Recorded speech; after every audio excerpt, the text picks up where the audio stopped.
భద్రాద్రి కొత్తగూడెం జిల్లా పౌర సంబంధాల శాఖ అధికారిగా జిల్లాలో సుదీర్ఘ కాలం సేవలందించి భూపాలపల్లి జిల్లాకు బదిలీపై వెళ్తున్న డిపిఆర్ఓ శీలం శ్రీనివాసరావును Kothagudem print and electronic media విలేకరులు డిఆర్డీఏ కార్యాలయంలో ఘనంగా సన్మానించారు.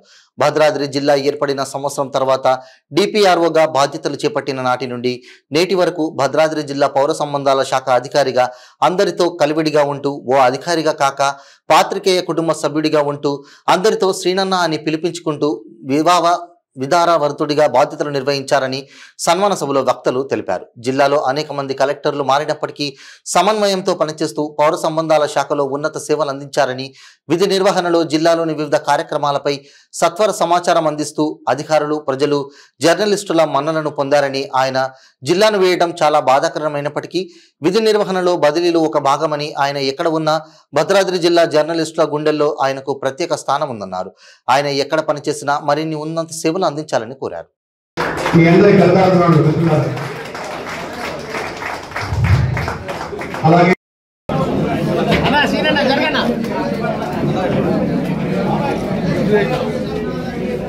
ఇక్కడ కూడా నెట్టుకోవడం అవుతుంది.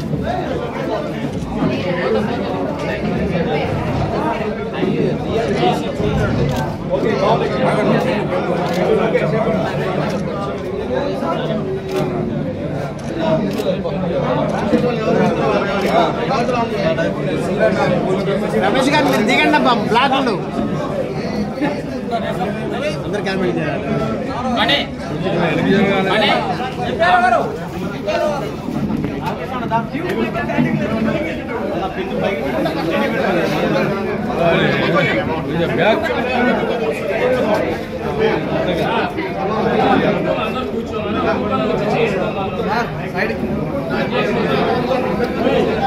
సైడ్ సైడ్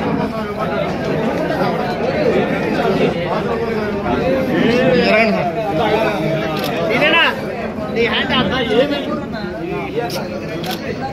ఏమి కనపడతాను ఇక్కడ సీనియర్ సూపర్వైజర్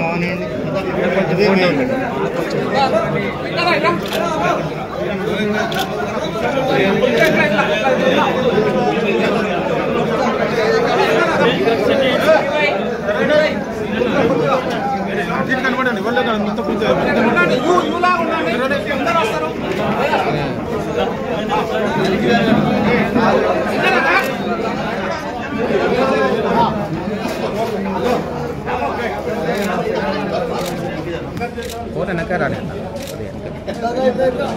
రైట్ ఇంకో రాని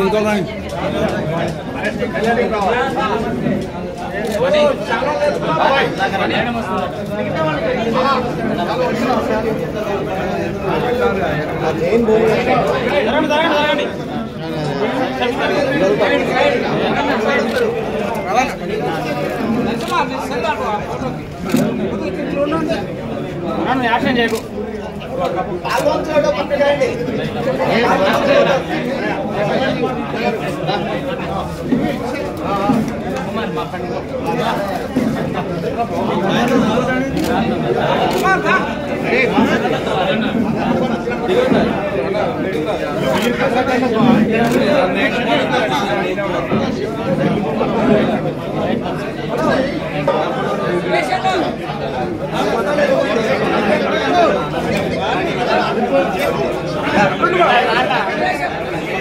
మరి ఏం లేదు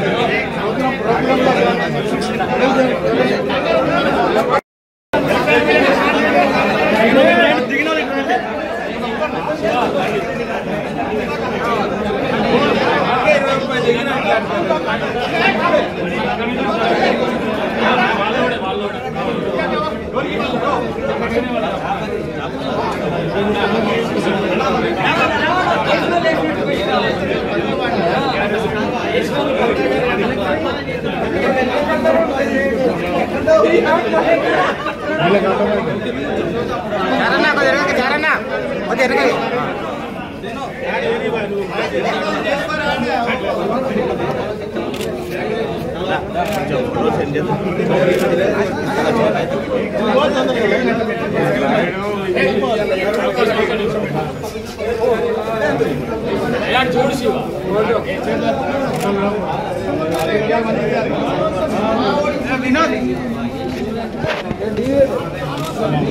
ఎవరు కాదు చేయరాదండి సపరేట్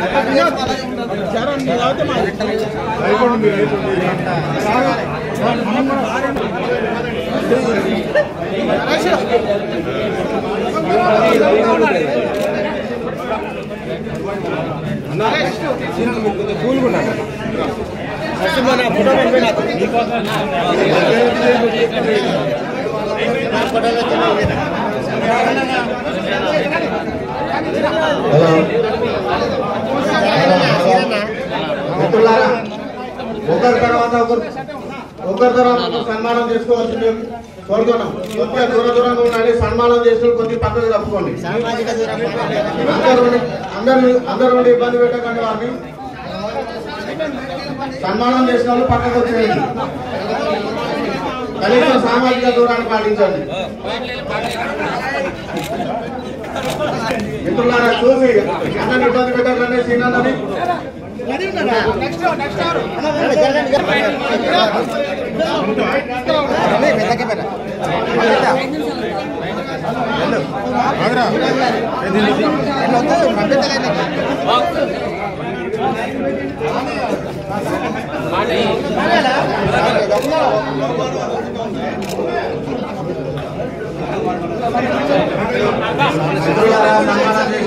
పక్కకు వస్తే మిగతా వాళ్ళకి కూడా అవకాశం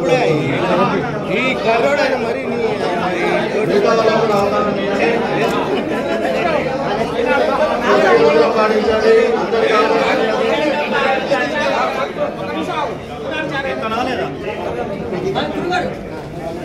శ్రీనాథతో ఫోటో దిగాలని అందరికి ఉన్నది. అందరితో దిగుతారు, ఇబ్బంది ఏం లేదు.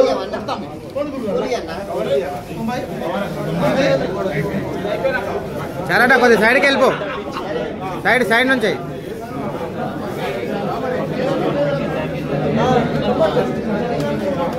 అన్న రెడీనా?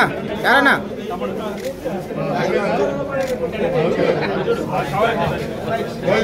చూడన్నా.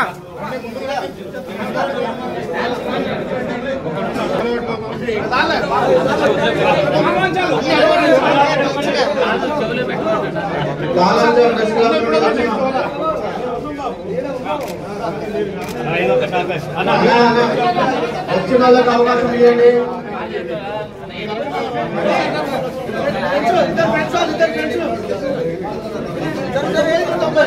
జరు పంపిస్తా అన్నీ ఉన్నాయి మామూలుగా రెడీ.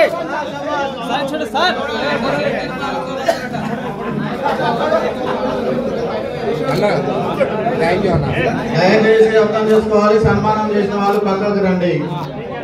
అదే దూరాన్ని పాటించండి. మిగతా వారికి అవకాశం ఇవ్వండి.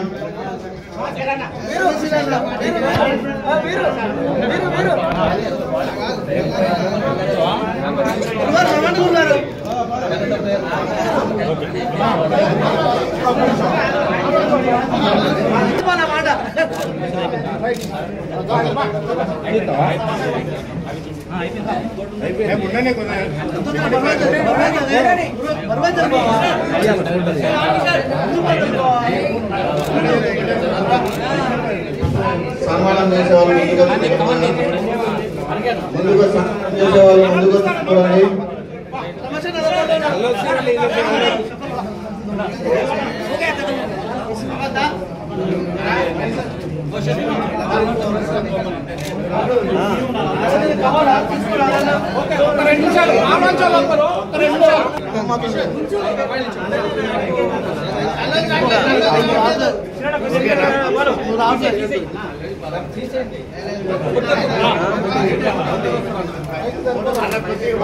చూడాలా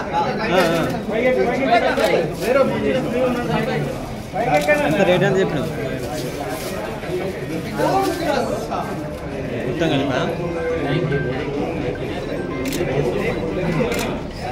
కొంచెం ముందు ఒక 5 నిమిషంలో ఫోన్ చేస్తాను.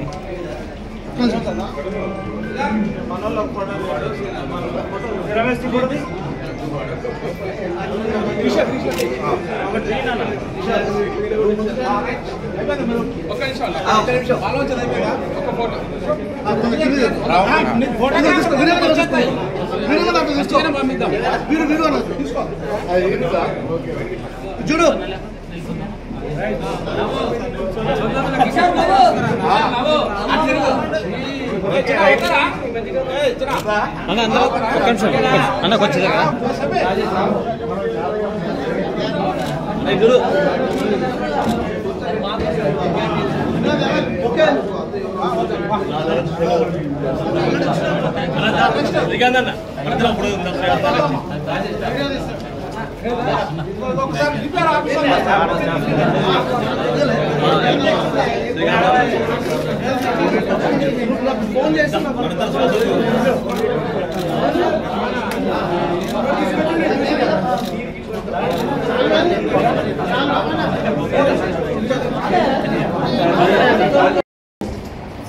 నన్ను కూడా ఆహ్వానించి చిరు సత్కారాన్ని అందించి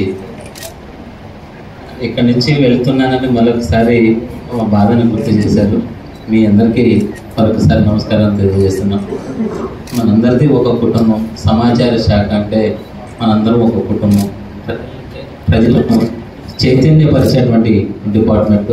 నిజంగా ఈ డిపార్ట్మెంట్లో చేయడం అన్నది నాకు చాలా అంటే చాలా సంతోషంగా ఉంది.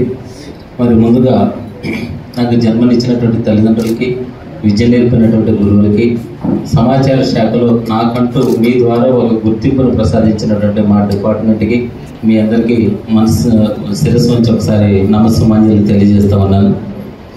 ఇందాక మీరందరూ చెప్పినట్లు మీరు అన్న మాటలకి నేను అనుకుంటున్నా కాను నాకైతే తెలియదు.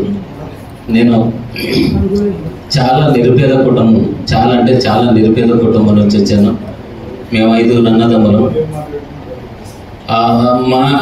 మాతో పాటు ఉన్నటువంటి కుటుంబాలు వాళ్ళందరూ కూడా కూలి పనులు చేస్తూ జీతాలకు ఉన్నటువంటి పరిస్థితులు కూడా మా అమ్మగారికి ఒక అక్షరం ముక్క రాదు, 1, 2 అంటే కూడా తెలియదు. అయినా నా పిల్లలు బడికి వెళ్ళాల్సిందే, చదవాల్సిందే అని చెప్పి పంపించేది. మా నాన్నతో మాట్లాడాలంటే కాస్త భయంగా ఉండేది. ఏదైనా ఉంటే మా అమ్మనే అడిగేది. మా అమ్మ మా నాన్నతో చెప్పి కావాల్సినటువంటి పెన్సిల్, పెన్ను అటువంటివన్నీ ఉండేది. మీకు ఒక సంఘటన చెప్తాను. నేను డిగ్రీ ఫస్ట్ ఇయర్ నుంచి డిగ్రీ ఫైనల్ ఇయర్ వరకు ఒకటే నోటు పుస్తకంతో నేను వెళ్ళదీశాను అంటే ఆ రోజుల్లో మాకు ఉన్నటువంటి పరిస్థితులు ఎలాంటివి మీరు అర్థం చేసుకోవచ్చు. ఇకపోతే నేను డాక్టర్ బిఆర్ అంబేద్కర్ గారి మహనీయుడి దయ వల్ల ఎస్సీ హాస్టల్లో చదువుకున్నాను. కల్లూరు ఎస్సీ హాస్టల్లో విద్యాభ్యాసం మొత్తం ఆ రోజు ప్రైవేట్ స్కూల్స్ లేవు, గవర్నమెంట్ స్కూల్స్ నేను చదువుకోవాల్సి వచ్చింది. మాకు హై స్కూల్ ఉదయం 8 గంటల నుంచి మధ్యాహ్నం 12:45 వరకు ఉండేది. కాలేజ్ వచ్చేసి 1 గంట నుంచి సాయంత్రం 5 గంటల వరకు ఉండేది. డిగ్రీ వచ్చేసి మార్నింగ్ 8 గంటల నుంచి 1 గంట వరకు ఉండేది.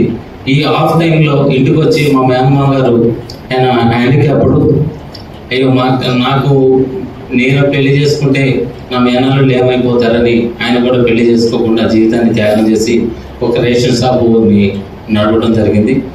అప్పుడు రేషన్ షాపు మెయింటైన్ చేసేటప్పుడు మస్తానరావు గారు మా కల్లూరు డీటీగా వచ్చారు.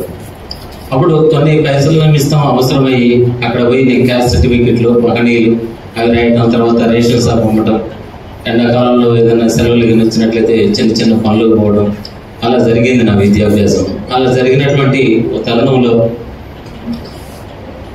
నాకు ఈ డిపార్ట్మెంట్లో ఉద్యోగం వచ్చిన తర్వాత అంచెలంచెలుగా వెతుకుతూ నన్ను ఈ స్థాయికి చేరటం, మీరందరూ అన్నట్టు మీ అందరూ సహకారం ఉండమంటే, మీరందరూ ఆశీర్వదించమంటే నేను ఈ స్థాయికి ఎదిగాను. కానీ నేను ఒక్కడినైతే ఇది మనం సాధించలేము. ఈరోజు మీడియా అని అంటేనే ఒక పవర్ఫుల్ శక్తి. ఎంత శక్తి అంటే సమాజాన్ని జాగృతం చేసే శక్తి ఎవరికైనా ఉన్నది అని అంటే ఒక మీడియాకు మాత్రమే ఉంటుంది. దానికి ఒక చిన్న నిర్వచనం చెప్తాను మీకు, ఒక 5 నిమిషాలు ఇవ్వబడి. నేను ఒకరోజు బజార్ నుంచి వస్తున్నా.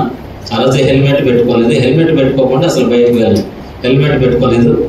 ఈ రమేష్ గారు కలిశారు. అన్న ఎటు భావిస్తున్నారంటే ఇట్లా సంగతి అంటే వచ్చిన అక్కడ ఒక ఫోటో తీస్తున్నారు. వాళ్ళు హెల్మెట్ పెట్టకపోతే ఫోటో తీస్తున్నారు. అన్న మీరు వెళ్ళండి అన్న, మీరు ఆగండి, ఫోటో తీయాలని అన్నాడు. సరే తీయండి అన్న. మీరు ఏం చేస్తారు అని అన్నాడు. మీరు ఫోటో తీసుకోండి, నా డిజిగ్నేషన్ తోటి ఏం పని ఉందిలేండి అని అంటే అలా ఎంతలో రమేష్ వచ్చిండు. రమేష్ వచ్చి మా సార్ అండి నా డిపిఆర్ అంటే, డిపిఆర్ అంటే ఏ పేపర్ అన్నాడు. ఆయన మా పరువు తీయకపోక మా ముందు మా సార్ అయ్యా బాబా అంటే నేను ఎప్పుడూ చూడలేదు సార్ అని చెప్పేసి అన్నాడు. అంటే నేను అప్పుడు మీరు సహజంగా ఎవరికైనా ఫోన్ చేస్తే నేను పలాని వాళ్ళని మాట్లాడతాను ఇలా అని అంటారు. నేను అలా మాట్లాడలేదు ఏ రోజు కూడా. మీకు మన శాసనసభ ఎన్నికల్లో 3వ తారీఖు కౌంటింగ్ ఉంటే 2వ తారీఖు మార్నింగ్ నుంచి 3వ తారీఖు సాయంత్రం వరకు 1293 కాల్స్ నేను అటెండ్ కావడం జరిగింది. నేను అక్కడ ఉన్న రిపోర్ట్స్ వస్తున్నాయి, ఈ సమయంలో బిజీగా ఉంటారు అని తెలిసి కూడా మీరు ఫోన్లు చేసేవాళ్ళు. ఎందుకంటే మన దగ్గర సమాచారం ఎలా ఉంది అని తెలుసుకోవడం కోసం, నన్ను ఇబ్బంది పెట్టడం కోసం కాదు. పోస్ట్ ఉన్నదే, ప్రభుత్వం నాకు జీతం ఇచ్చేదే. ఒక నిరుపేదనైనటువంటి నన్ను తీసుకొచ్చి ఈ స్థాయిలో కూర్చోబెట్టి ఇంటర్మీడియట్లో 2 జతల బట్టలు వేసుకున్నటువంటి నేను ఈరోజు కాస్ట్లీ బట్టలు వేసుకునేటువంటి స్థితికి తీసుకొచ్చింది నా డిపార్ట్మెంట్. నేను డిపార్ట్మెంట్కి సర్వత కృతజ్ఞుడై ఉండాలి అని చెప్పేసి అని మాత్రమే నేను పనిచేశాను. ఇంకా మీరు ఇందాక అన్నారు పొగిడారు, అదైతే ఖచ్చితంగా పొగడుతుంది. మీ రహస్యం ఏంటిది అది అన్నారు. దామోదర్ గారు అని ఒక సిఐ గారు ఉండేది, ఆయన పిలిచి మరీ షటిల్ ఆడించేవాళ్ళు. తర్వాత కొంతమంది మిత్రులు యోగాని, తర్వాత కొంతమంది ఈ విధంగా ఉండేది. ఆ తరుణంలో నా క్లాస్మేట్ మా లక్ష్మణరావు ఉన్నాడు. Lakshmanarao polytechnic college lecturer. వాడి నుంచి నేను కూడా చాలా నేర్చుకున్నాను అనమాట. మీరు ఏదైతే ఈ ఉద్యోగ ధర్మంలో నాకు ఇచ్చినటువంటి అప్రిషియేషన్స్ ఉన్నాయో ఇవన్నీ వాస్తవంగా నాకు చెందాల్సినవి కాదు. మా అమ్మగారికి, మా నాన్నగారికి, అలాగే నా మొట్టమొదటి గురువు జగన్మోహన్ రావు సార్కి, ఆయన దగ్గర పోవాలంటేనే సచ్చే భయం, అటువంటిది 2 చేతులు కట్టుకొని నిల్చుకునే పరిస్థితి వచ్చేది. ఆ సార్ దగ్గర పోయిన తర్వాత ఆయన చూసి నువ్వు ఇలా ఉండాలి అని చెప్పేసి నాకు ఎవరూ చెప్పలేదు, కానీ ఇలా ఉంటేనే మనకి గౌరవం వస్తుంది అని చెప్పేసి నాకు ఇచ్చినటువంటి విధుల నిర్వహణ కోసమే నేను పనిచేయడం జరిగింది. ఇంకొకటి ఏంటంటే మిమ్మల్ని అందరినీ చాలా ఇబ్బంది పెట్టుంటా. ఎందుకంటే ఇందాక నాగాచార్య గారు చెప్పారు, పొగుడుతూనే అన్న వాత పెట్టిండు. ఎన్నో ప్రెస్ నోట్లు అంటే మరి కలెక్టర్ గారు చెప్పేవి చాలా ఇంపార్టెంట్, ఒక్కొక్కటి మనం మొక్కలు చేయదు కాదు. ఎన్నో ప్రెస్ నోట్లు ఎన్ని రాస్తారన్న మన నమస్తే తెలంగాణ వెంకన్న ఫోన్ చేసేది. మన నర్సరావు గారు అయితే అసలు ఒకసారి లిఫ్ట్ చేయలేదంటే కనుక ఒకసారి బీపీ పెరిగింది, అట్లా చేసేది. కానీ అన్ని రాసిన దాంట్లో తప్పులు రాయలేదని చారి గారు చెప్పింది, కానీ అది కరెక్ట్ కాదు, తప్పులు రాశాను. వాటిని మీరు ఒప్పులు చేసి నాకు ఒక స్థానాన్ని మిగిల్చారు. మీరు అన్న విధంగానే నాకు ఈ గౌరవం వచ్చింది అది ఇది అంటే ఇది కేవలం మా డిపార్ట్మెంట్ పెట్టినటువంటి భిక్ష. మన భద్రాద్రి కొత్తగూడెం నుంచి మన